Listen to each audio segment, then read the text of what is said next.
A week or so ago, it was revealed at CinemaCon that a new Spider-Man movie was in the works called Spider-Man: Brand New Day. Set to release on July 31st, 2026, this movie will take place in between Avengers Doomsday and Avengers Secret Wars. It's unclear on what kind of movie this is going to be since Tom Holland wasn't announced in the cast of Avengers Doomsday. A while ago, there were reports that Marvel wanted to do a grounded Spider-Man story, setting this up in No Way Home, while Sony wanted to do an epic multiverse movie. As of now, it's pretty unclear on what kind of movie this is going to be, now that we know that this movie will take place in between two of Marvel's most ambitious movies ever, having to do with ending the multiverse saga. All we really know about this movie so far is that Destin Daniel Cretton, who directed Shang-Chi, is directing this movie, and it's going to release in just over a year. So with that said, here are some things that I would love to see in Spider-Man: Brand New Day. The first thing I want to see is the same Spider-Man suit from the end of No Way Home. I think I speak for everyone when I say that this suit is peak. I don't think the previous Tom Holland suits were bad, but I definitely think they were a bit over-designed, especially since the suits from Tobey Maguire and Andrew Garfield were perfectly designed.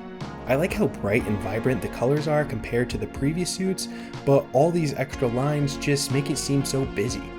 This new No Way Home suit keeps the vibrance of those colors and simplifies the design, and I think it's perfect.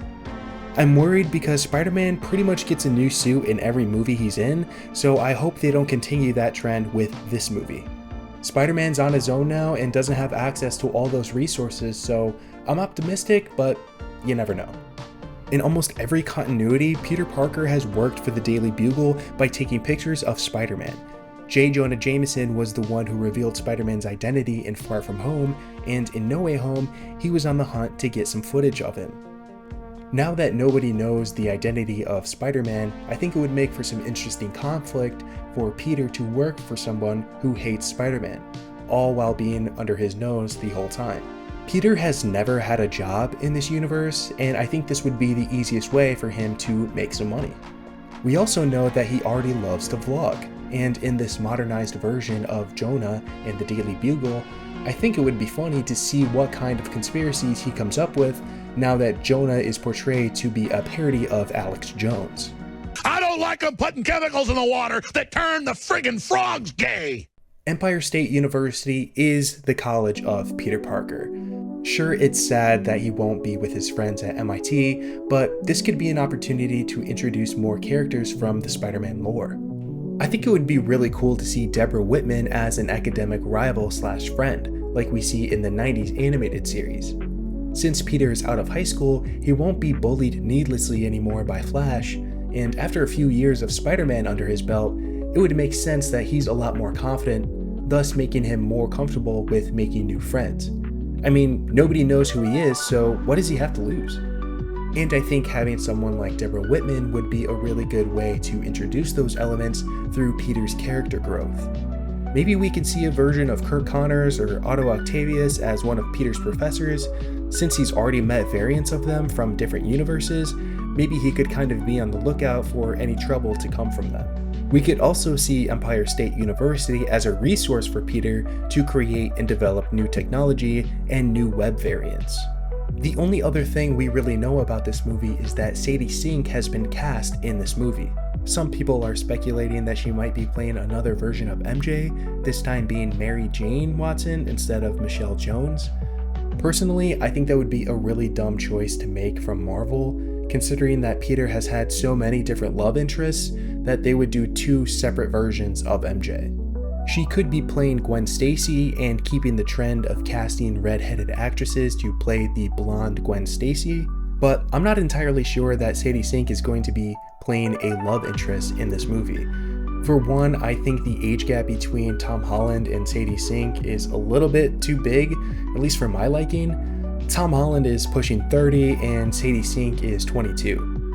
Sure, Tom Holland is good at playing young and he's technically supposed to be playing a freshman in college, plus it wouldn't surprise me if they try to get Peter and MJ back together due to the real life relationship between Zendaya and Tom Holland. I think it would be more interesting if Sadie Sink was one of Peter's classmates and friends.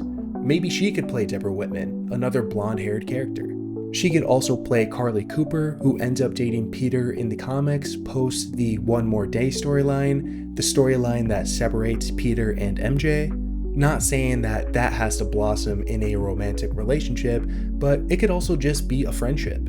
A lot of people are also speculating that Sadie Sink might be playing Jean Grey, and this is the way of introducing X-Men into the MCU. Honestly, probably just from the red hair. But I don't think the MCU would introduce some X-Men through a Spider-Man movie. Spider-Man tends to team up more with just Wolverine rather than all the X-Men. But if they were going to introduce X-Men through this Spider-Man movie, I think having Sadie Sink play Kitty Pryde might be a better fit. Now, yes, Spider-Man and Kitty Pryde did date in the comics, but you don't necessarily need to adapt everything from the comics.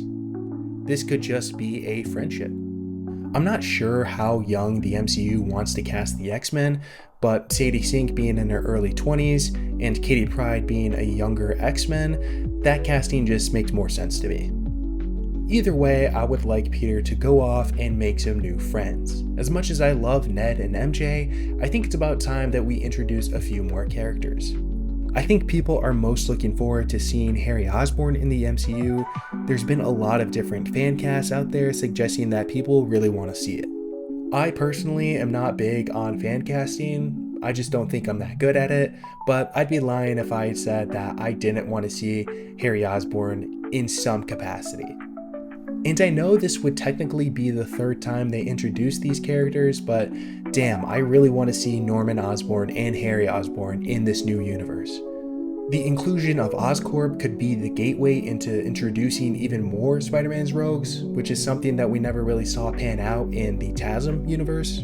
I know we just kind of got Norman Osborn in No Way Home, but that was Tobey's version of Norman, and it would be cool to see another adaptation of him. Not saying that we need a new Green Goblin again, but those characters are just such a staple in Spider-Man lore. I feel like the MCU has kind of shot themselves in the foot when it comes to Spider-Man villains. They've already introduced so many half-baked versions of his rogues in Spider-Man Homecoming, and then plucked a lot of his other rogues from previous movies in No Way Home. And a few of the remaining rogues got their own movie in the Sony projects that never included Spider-Man. I'm still kinda mad that Vulture wasn't included in Spider-Man No Way Home, considering he was the only other villain Tom Holland's Spider-Man fought that knew his identity. We got no payoff from that, which really only leaves 3 big characters from Spider-Man's Rogues Gallery that would be a fresh take for this movie. The first one would be Wilson Fisk. At time of recording this, Daredevil Born Again hasn't finished yet, but he did mention his main objective is to crack down on vigilante crime, and he did shout out Spider-Man. We know how to take care of ourselves. We don't need a gun-toting vigilante who wears a skull on his chest, or a man who dresses in a spider outfit. I would love to see Spider-Man and Daredevil team up in some capacity on the big screen, but I'm not sure if having that in this Spider-Man movie is the way to do it. Another villain I could see is the Hobgoblin. This could be really interesting because Ned Leeds actually played a version of this character in the comics, so I think it would be interesting to see Peter fight his friend who doesn't remember that he's Spider-Man. Ned was also attacked by the Green Goblin in No Way Home, and that could serve as inspiration for how Ned becomes Hobgoblin. The last villain I could think of that would really be fresh would be the Chameleon. His powers are to impersonate and steal the identities of different people, and I could see how they could weave that character into the current narrative of Spider-Man's identity crisis. Those are some of the ideas and things that I would love to see in this new Spider-Man movie, but like I said earlier, I don't know how much of this we'll actually get to see. There's a good chance that this movie could take place on Battleworld and help set up Avengers Secret Wars, so maybe we'll get to see Tom Holland in the black suit. I really don't know what to expect from this movie. It comes out in just over a year, and I don't even know if they've started shooting yet. I wouldn't be surprised at all if they push the release date of this movie back, because I just can't see how they would shoot, edit, and create all the visual effects needed for a movie like this in like 14 months. The studio wants you to make another Spider-Man. Yeah, they do. And I want to make another one. I want to make many more. But you know, we're working now. The pedal is to the metal. We're trying to get it going as soon as possible. Things are looking great. But my biggest thing is the creative. We have a creative and a pitch and a draft, which is excellent. And I read it 3 weeks ago, and it really like lit a fire in me. Zendaya and I sat down and read it together, and we at times were like bouncing around the living room like, this is a real movie worthy of like the fans' respect. But there's a few things we need to figure out before we can get that really going. But it's exciting, and I'm really, really excited about it. Anyway, those are my thoughts on Spider-Man Brand New Day, but what do you want to see? Let me know in the comments below. If you made it this far, thank you so much for watching the video.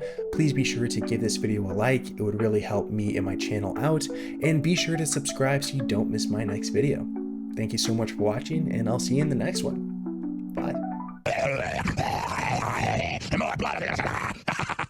Sell the baby parts, arrest the reporters that expose for keeping babies alive, eat the hospitals with their bodies, have the Pepsi taste testing systems be based on fetal tissue, all demonic systems, genetically engineer all the crops, overthrow creation, more blood.